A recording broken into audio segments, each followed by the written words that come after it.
یا خالق النور بسم اللہ یا مالک النور بسم اللہ یا خالق المخلوق بسم اللہ یا غیر مخلوق بسم اللہ الرحمن الرحیم الصلاۃ والسلام علی سید الانبیاء والمرسلین وآلہ الطیبین الطاہرین المعصومین بالقاسم ابی فاطمہ محمد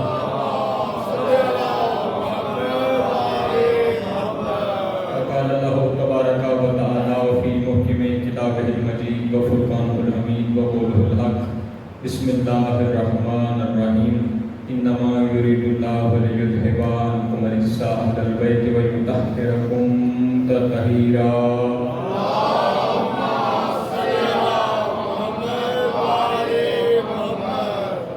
سامعین محترم، ارباب دانش، تاریخ کا علم رکھنے والے روشن دل جوانان، تاریخ کو دلوں میں سموئے ہوئے بزرگان دین، ہماری خوش بختی ہے کہ خداوند متعال نے آج کے مقدس دن، جمعہ وہ دن ہے کہ جسے روایات میں غریبوں کا حج اور غریبوں کی عید کے نام سے یاد کیا جاتا ہے۔ اس مبارک دن میں آپ کی زیارت نصیب ہوئی۔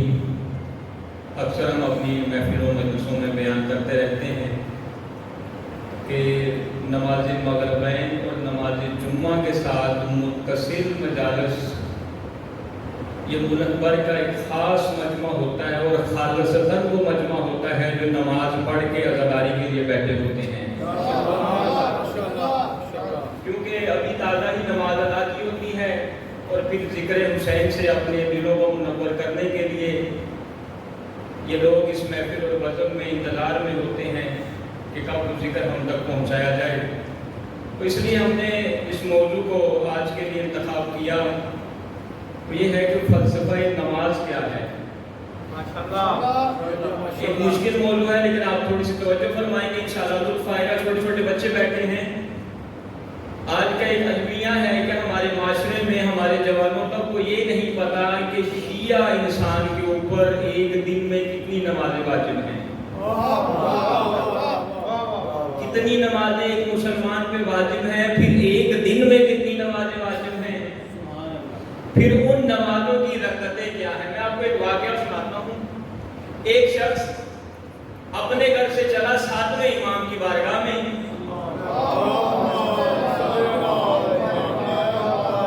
جب مولا کے پاس پہنچا اس کا دل یہ تھا کہ امام سے میں کہوں، اور اس نے کہا کہ مولا مجھے ایک ایسی روایت بیان فرمائیں کہ جو آپ کے فضائل بھی ہوں، اور جس کو میں یہ روایت سناؤں اسے یہ لگے کہ جس کے یہ الفاظ ہیں وہ کائنات کے عام بندوں میں سے نہیں بلکہ ان بندوں کے وارث اور آقا میں سے کوئی ایک ہے۔ امام علیہ السلام نے اس کا جملہ سنا اور اسے بتایا کہ جاؤ جا کے لوگوں کو بتاؤ ایک ہفتے میں ایک مسلمان میں 35 نمازیں واجب ہیں۔ توجہ فرما رہے ہیں؟ اگر ہم حساب کریں تو ایک دن میں 5 نمازیں ہوئی اور 7 دن کی نمازیں آپ کے سامنے ہیں۔ امام اسے کہہ رہے کہ ایک ہفتے میں ایک مومن مسلمان میں 35 نمازیں واجب ہیں۔ یہ وہاں سے چلا اور اپنے ہی ذہن میں بڑا پریشان ہوا، تو میں نے کہا تھا کہ اوج کا فضائل سنائیں۔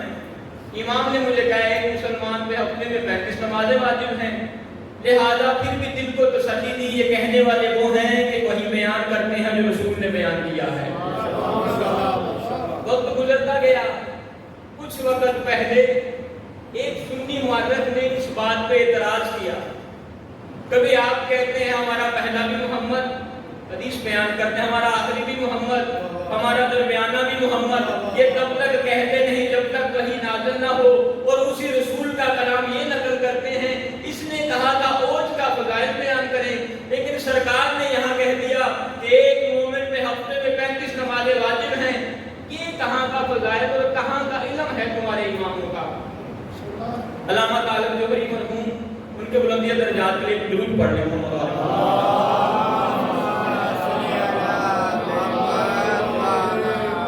زیارت مقدسہ پہ گئے ہوئے تھے، وہاں پہ اعتراض کرنے والے عالم دین بھی انہیں مل گئے، ان کا بازو پکڑ کے وہ حرم کے امام کے پاس لے گئے، کہتے جو وہاں پاکستان میں بیٹھ کے تو نے اعتراض کیا تھا یہاں وہ جملے دہرا۔ اس نے پوری وہی جملے کہے، کہا میں ان جملوں سے بھاگا نہیں ہوں۔ آپ کے امام کے پاس کسی نے آگے کہا کہ مولا مجھے عود کے فضائل کی ایک روایت بیان کریں جو میں لوگوں کو بتاؤں، انہیں پتہ چلے کہ اس علم کے وارث ہیں۔ لیکن وہاں کوئی امام نے سمپل سا کہہ دیا کہ ایک ہفتے میں ایک مسلمان کے 35 نمازیں واجب ہیں، یہ ہر بچے کو پتہ ہے۔ اب وہ عالم دین سے سوال کر رہا ہے، جو حرم میں خطیب ہے وہ اس سے سوال کرتا ہے، جو ترجمے کے ذریعے سے بتایا جاتا ہے۔ تو یہ بتا، اگر ایک بندہ اپنے ملک میں مغرب کی نماز پڑھے اور مغرب کی نماز پڑھنے کے بعد دوسرے ملک کی پرواز لے، اب جب دوسرے وطن پہنچے اور وہاں مغرب کی اذان ہو رہی ہو، اس کا فریضہ کیا ہوگا؟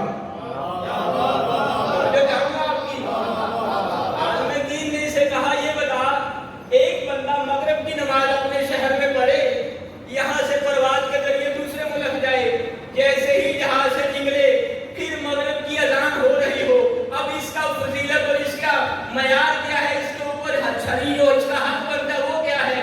کوئی کہنے لگا وہ مغرب کی نماز پڑھے گا تو اس زمین پہ یہ شیعہ عالم جیسے جوڑ دے گا، وہ نادان اپنے وطن میں بیٹھ کر اہل بیت کے اوپر اعتراض کرنا آسان ہے، یہی تو سب سے بڑا فضائل ہے۔ چلو در اہل بیت سے دور ہو گئے، ان کو امام نے پیغام دیا، یاد رکھو اپنے وطن میں ہو یا کسی دوسرے وطن میں، یہ اہل بیت کا مکتب ایسا مکتب ہے کہ اگر تم نے ایک دفعہ نماز پڑھ لی، اب یہاں تیرے اوپر کوئی دوبارہ نماز واجب نہیں ہے۔ اور پھر اس نے تسلیم کی یہ بات کہ واقعاً ایک مسلمان کے ہفتے میں 35 نمازیں واجب ہیں، اب جو وہاں پڑھ چکا وہ اس کے لیے کافی ہے، اور شرمندگی کا سامنا کرنا پڑا۔ لیکن فلسفہ نماز ان رکعتوں کی ترتیب کیا ہے؟ میں خود سے ایک سوال کرتا ہوں، دیکھیں ہم صبح سو کے اٹھتے ہیں، رات بھر آرام کیا ہوتا ہے، صبح جب دیکھتے ہیں تو 2 رکعتیں واجب ہیں اور 2 مستحب ہیں۔ ہونا تو اس طرح چاہیے ساری رات ہم سو رہے ہیں، صبح 12 رکعتیں ہو جاتی۔ بھائی یہ سوال امام سے کیا گیا، تو کہنے لگا مولا ساری رات ہم نے آرام کیا ہے۔ چلے میں آپ کو پہلے بچوں کے لیے ترتیب بتا دوں، مکتب جعفریہ میں 4 رکعتیں فجر کی ہیں، 12 رکعتیں ظہر کی ہیں، 12 رکعتیں عصر کی ہیں، 7 رکعتیں مغرب کی ہیں، 6 رکعتیں عشاء کی ہیں، اور ان 6 میں بھی 4 آپ اگر خود سے پڑھنے واجب وہ الگ ہیں، اگر سنتیں آپ نے پڑھنی ہیں بیٹھ کر پڑھیں گے تو 2 پڑھیں گے، کھڑے ہو کر پڑھیں گے تو 1 پڑھیں گے۔ درود پڑھیں محمد علیہ وسلم۔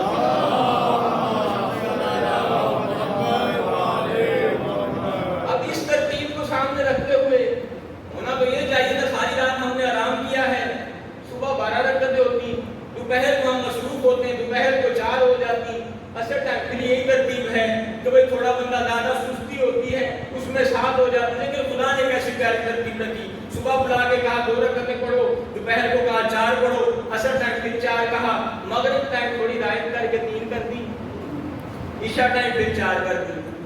اب میں آپ کو ایک اور طرف لے کے جاتا ہوں، تمہیداً ایک جملہ بیان کرتا ہوں۔ ایک بندہ ایک دفتر میں جاتا ہے، اسے وہاں پہ جاب ملتی ہے، اس کو لیپ ٹاپ دے کے اس کا پاسورڈ بتا دیا جاتا ہے اور ساتھ کہا جاتا ہے 1 مہینے بعد تمہارا کام چیک کیا جائے گا اور جو تم نے مہینہ بھر کام کیا ہوگا اس کی تمہیں تنخواہ دے دی جائے گی۔ توجہ فرما رہے ہیں؟ اب جیسے ہی لیپ ٹاپ دینے والا بندہ دفتر سے باہر نکلتا ہے وہ میرے جیسا نادان پاسورڈ بھول جاتا ہے۔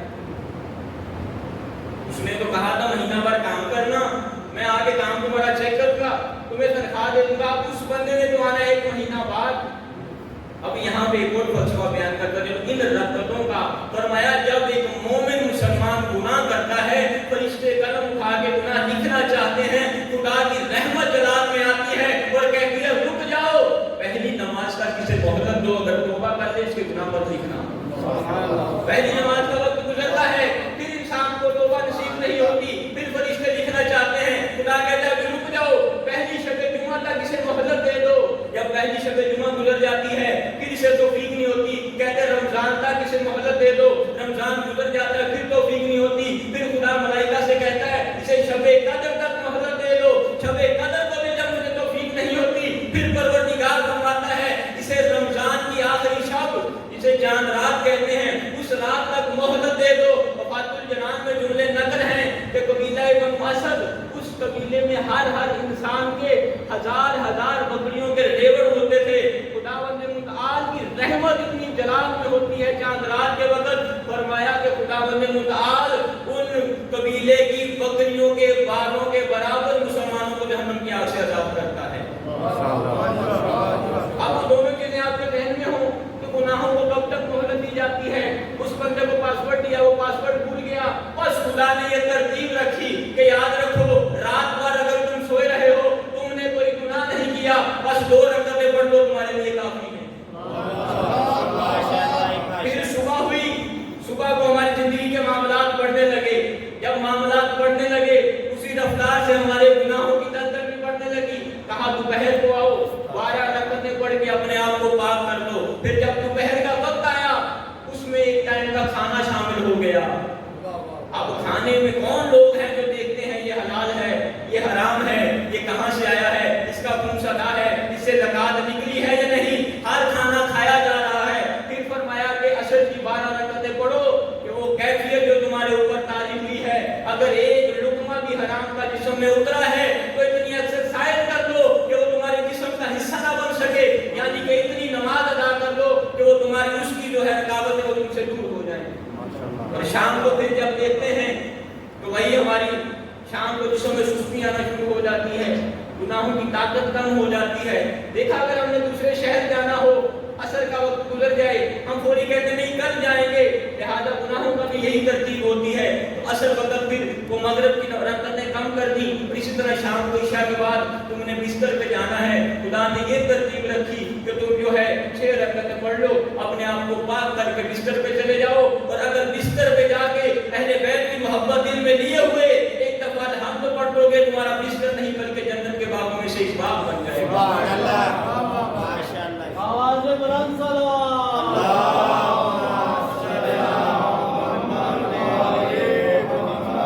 یہ ہم بتا چکے نمازیں پڑھنی ہیں۔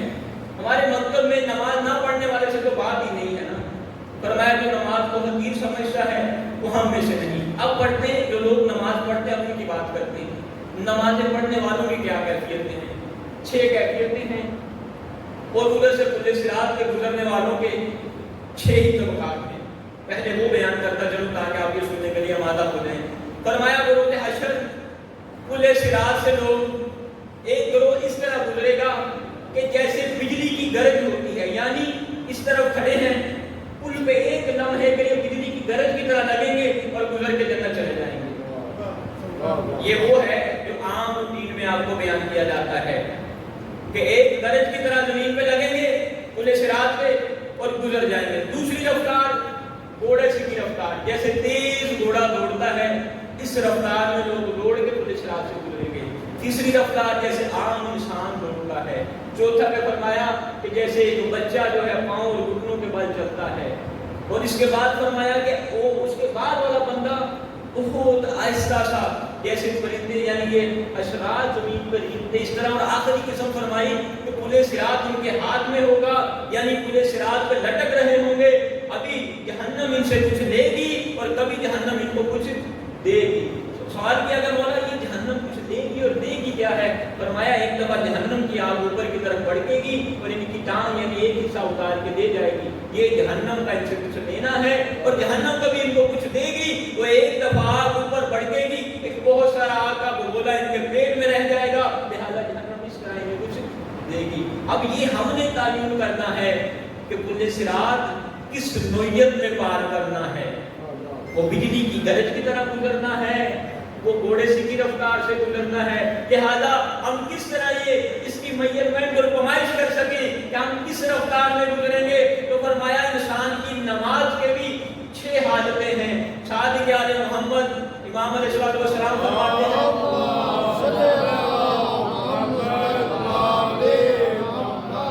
مصلی پہ آنے والا نمازی ان 6 حالتوں سے خالی نہیں، یا اس کی نماز مکمل قبول ہوتی ہے، یعنی 4 رکعتیں نماز آپ نے پڑھی ہے، آپ کی مکمل نماز قبول ہوگی، یا اس کی نماز کا 1/4 حصہ قبول ہوتا ہے، یعنی 4 رکعتوں کی نماز میں 1 رکعت قبول ہوگی، یا 2.5 حصہ قبول ہوتا ہے، یعنی 3 رکعتیں قبول ہوں گی، یا 2 رکعتیں قبول ہوں گی، یا 1 رکعت قبول ہوگی، اور آخری حصہ بتایا کہ بعض نمازی ایسے ہیں کہ جو 4 رکعت نماز پڑھتے ہیں، ان کی نمازوں میں سے کچھ حصہ قبول ہوگا، یا سجدہ قبول ہو جائے گا، یا رکوع قبول ہوگا، یا تشہد قبول ہوگا، اور آخری کیٹیگری سب سے مشکل ہے، فرمایا بعض نمازی ایسے ہیں کہ جن کی نماز کپڑے کی طرح لپیٹ کے ان کے منہ پہ مار دی جائے گی۔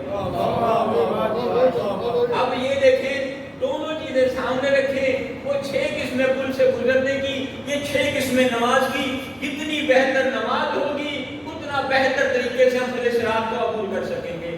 لیکن پریشان ہونے کی بات نہیں، ہم دیکھتے ہیں کہ ناقص نماز ہے ہماری نماز بالفرض ہم یہ سمجھتے ہیں کہ ان لوگوں والی نماز ہے کہ جن کی نماز کا صرف ایک حصہ قبول ہوتا ہے۔ تو مجھے فرما رہے ہیں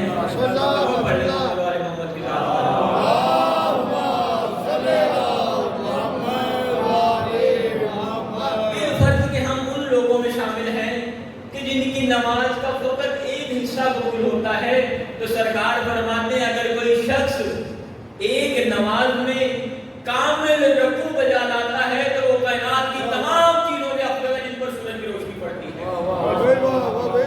اگر ایک شخص صرف فقط درست رکوع بجا لاتا ہے، اس کا یہ عمل ایسا ہے کہ جتنی چیزوں پہ کائنات کی روشنی پڑتی ہے سب سے افضل ہے۔ اور پھر اگر ہماری نمازوں میں 2 رکعت قبول ہو جائے تو 2 رکعتیں کیسی؟ ایک شخص مسجد نبوی میں تشریف لاتا ہے، سرکار بیٹھے ہوئے ہیں، 2 سرخ اونٹ ساتھ لے کے آتا ہے۔ سرخ اونٹ روایات میں اگر آپ دیکھیں تو باقی اونٹوں سے ان کی قیمت زیادہ ہے، گویا کہ دوسرے 100 اونٹ ہوں تو یہ سرخ ایک اونٹ بنتا ہے۔ زبان حال میں یوں کہوں کہ اگر دوسرا اونٹ 1 لاکھ روپے کا ملتا ہے تو یہ سرخ اونٹ آپ کو 1 کروڑ روپے کا ملے گا۔ یہ مسجد کے باہر آ کے عربی 2 اونٹ باندھ دیتا ہے اور کہتا ہے یا رسول اللہ یہ 2 اونٹ میری طرف سے آپ کو ہدیہ ہے، اور آپ سے میں یہ ملتمس ہوں کہ یہ 2 اونٹ اس شخص کو دیں جو اس مسجد میں 2 رکعت نماز خالصتاً خدا کے لیے پڑھے۔ ہمارے نماز کا معیار اس طرح ہے کہ 2 رکعت نماز پڑھنی ہے اور 2 سرخ اونٹ اس انسان کے حصے میں آ جائیں گے۔ بس نماز پڑھی گئی، ان صفوں میں امیر کائنات بھی شامل تھے۔ روایت کہتی ہے کہ علی کے سوا کوئی وہ 2 اونٹ نہ دے سکا۔ جب نماز پڑھی گئی، مولا علی نے خالصتاً 2 رکعت نماز خدا کے لیے پڑھی۔ سرکار اب امیر کائنات سے مذاق کر رہے ہیں، روایات میں ملتا ہے کہ مذاق کرنا چاہیے، مذاق اڑانا نہیں چاہیے۔ بچوں کے لیے جملہ بیان کرو، ایک دفعہ سرکار محمد مصطفیٰ صلی اللہ علیہ وآلہ وسلم مل کر درود پڑھ لیں محمد والے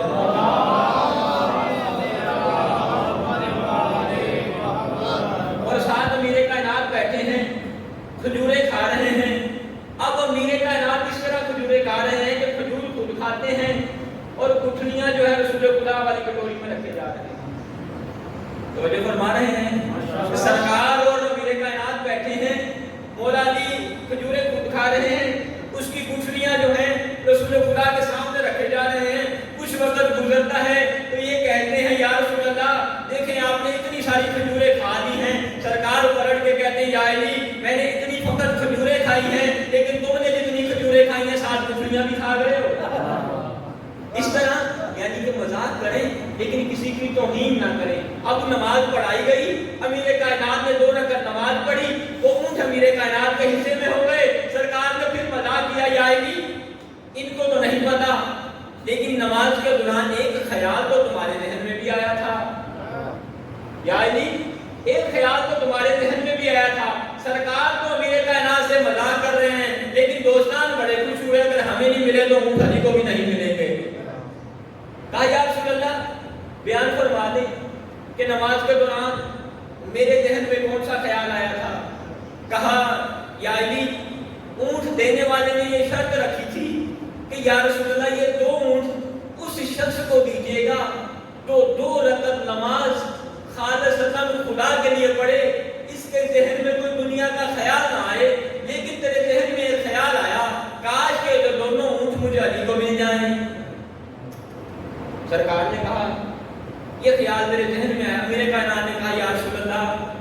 کو تمام کریں. اب سرکار نے وہاں ایک تاریخی جملہ کہا. وہ جو پریشان تھے نا کہ اگر اونٹ ہمیں نہیں ملے تو اونٹ علی کو بھی نہیں ملیں گے, سرکار نے کہا بالکل یا علی, لیکن تیرا معیار یہ ہے کہ تیری عبادت اس معیار پہ ہے کہ تیرے ذہن میں یہ خیال ضرور آیا کہ یہ اونٹ علی کو مل جائے, لیکن اگلا جملہ اس سے قیمتی تھا, تو نے فوری یہ نیت کر دی آج اگر یہ اونٹ علی کو ملیں گے جو دونوں اونٹ خدا کی راہ میں خیرات کر دوں گا. فوری وہ دو اونٹ کہ جن کی مالیت اتنی زیادہ تھی وہ امیر کائنات کو ملے اسی مسجد میں, اللہ کی راہ میں علی نے وہ دو اونٹ دے دیے. اور اسی طرح کا ایک اعتراض اور ہمارے مخالفین کی طرف سے ہمارے اوپر کیا جاتا ہے. وہ کیا ہے؟ کہتے ہیں کہ آپ لوگ کہتے ہیں کہ علی کی نماز اور واقعاً امیر کائنات کی نماز کا یہ حالت تھا کہ ایک دفعہ مولا کے پاؤں میں تیر لگ گیا, تیر نکالا نہیں جا رہا تھا, لیکن آقا نے کہا میں 2 رکعت نماز پڑھتا ہوں, میری توجہ خدا کی طرف ہوگی تم یہ تیر نکال دینا. ایسا ہی ہوا, نماز پڑھی گئی, امیر کائنات کے پاؤں سے تیر نکال دیا گیا اور علی مولا کو اس کی خبر تک نہ ہوئی. اعتراض کرنے والے نے اعتراض یہ کیا کہ بھائی اس طرح آپ کے علی مولا کی نماز اس طرح کی ہے کہ علی جب نماز پڑھتا ہے دنیا سے کٹ جاتا ہے, دوسری طرف آپ اپنے ممبروں میں کہتے ہیں کہ کسی نے آ کے مسجد میں صدا دی, ہے کوئی اللہ کے نام پہ مجھے دینے والا, ہے کوئی اللہ کے نام پہ مجھے دینے والا. کیسے علی مولا نے اس کی بات سنی اور کیسے اس کو انگوٹھی دی؟ اب اعتراض تو اس کا درست ہے. ہم یہی تو کہتے ہیں جب علی مولا نماز پڑھتے ہیں تو دنیا سے ہمارے ائمہ کٹ جاتے ہیں. اب جب ایک بندہ نماز پڑھا ہو دنیا سے وہ کٹ چکا ہے, اب کیسے پتہ چلے گا باہر کون آیا, اس نے کیا مانگا, علی مولا نے انگوٹھی دی؟ تو میں اس منبر سے اس مخالف کو اس اعتراض کا جواب دینا چاہتا ہوں کہ وہ ہم تو یہی کہتے ہیں کہ علی جب نماز پڑھتا ہے دنیا سے کٹ جاتا ہے. تم نے تاریخ اور رات کو صحیح طرح نہیں پڑھا. اب آنے والے نے کیا کہا تھا, ہے کوئی اللہ کے نام پہ میری مدد کرنے والا, اب یہ مانگ رہا تھا, علی نے اس کا جملہ نہیں سنا, پھر اس نے جملہ دہرایا, ہے کوئی اللہ کے نام پہ مجھے دینے والا, اب اس کا جملہ کسی نے نہیں سنا. اب تیسری دفعہ اس نے رخ کیا آسمان کی طرف, کہا پروردگار تیری بارگاہ میں تیرے گھر میں مانگ رہا ہوں. اب اس کی آواز پہنچتی ہے خالق پروردگار کے پاس, وہاں پہ علی موجود تھا. یہی تو ہم زمانے کو سمجھا رہے ہیں, جب تک وہ یہاں مانگ رہا تھا اسے کچھ نہیں ملا, جب اس نے پروردگار سے مانگا اس کی آواز آسمان میں پہنچی, علی وہاں موجود تھا, علی نے وہاں اس کی آواز سنی, یہاں ہاتھ بڑھا کے 6 انگوٹھی عطا کر دی.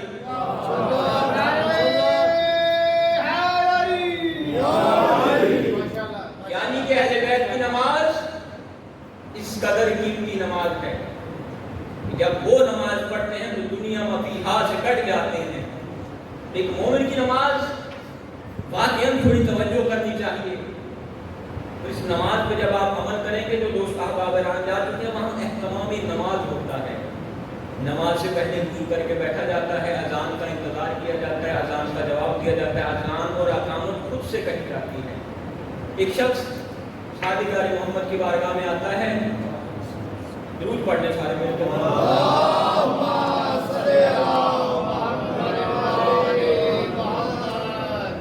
آگے کہتے ہیں مولا میں اکثر سفر پہ ہوتا ہوں, بڑا دانا صحابی اور دیکھیے کتنا قیمتی سوال کر رہا ہے, کیونکہ نمازیوں کو مجمع ہے لہذا اس لیے میں یہ بیان کرنا چاہتا ہوں.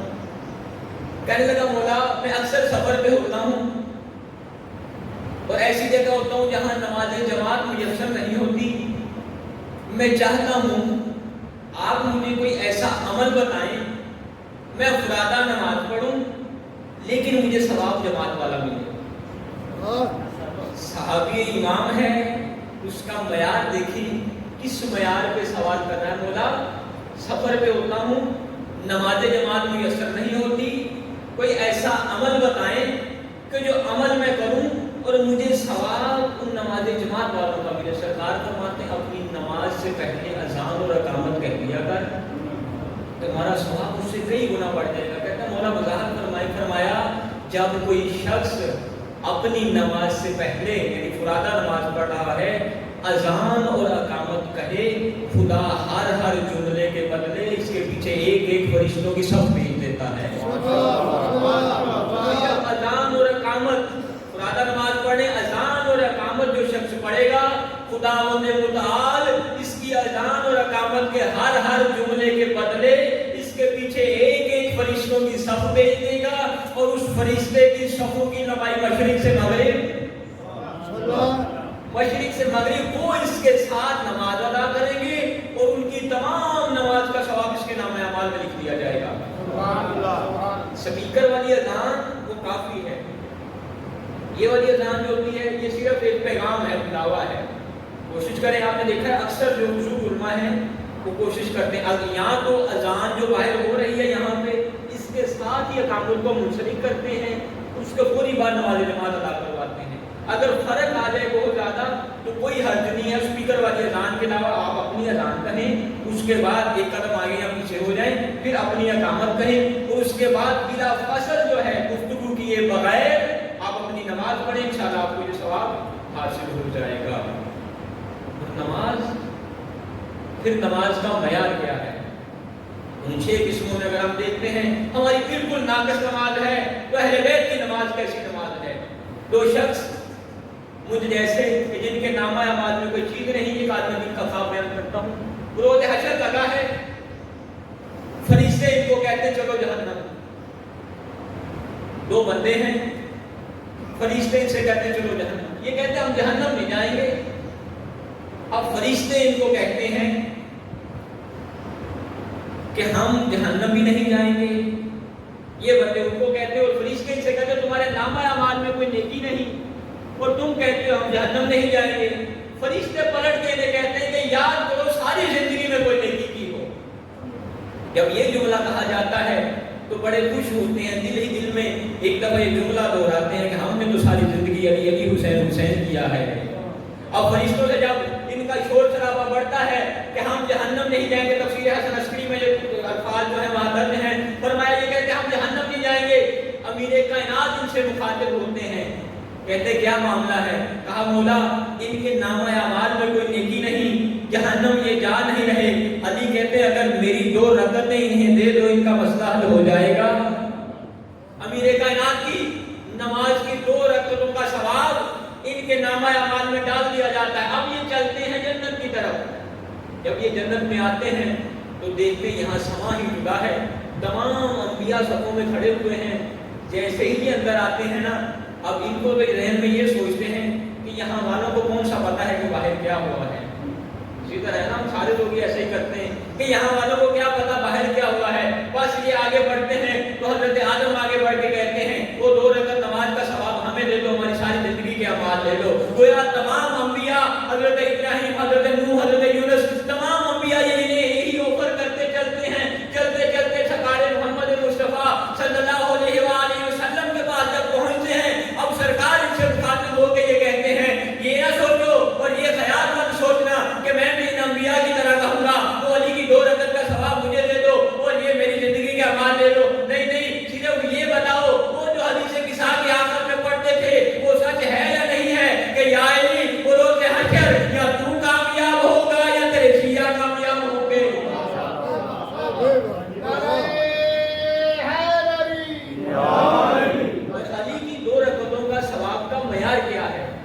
ان کو جو ملا، ان کے تو اس طرح پہ فضیلتوں پہ فضیلت ملی، خود علی کی عبادت کا معیار کیا ہے؟ آپ نے سنا نا علی ایک رات میں 1000 رکعت نماز ادا پڑھنے کے بعد پھر کہتا تھا اے پروردگار، علی تیری عبادت کا حق ادا نہ کر سکا۔ علی والوں کو کیسا ہونا چاہیے؟ اور واقعی نماز ہے تو علی والوں کی، لیکن ہم کیا کہتے ہیں؟ جنت کی بات آتی ہے تو کہتے ہیں جہاں علی وہاں ہم، عمل کی بات آتی ہے تو کہاں علی کہاں ہم۔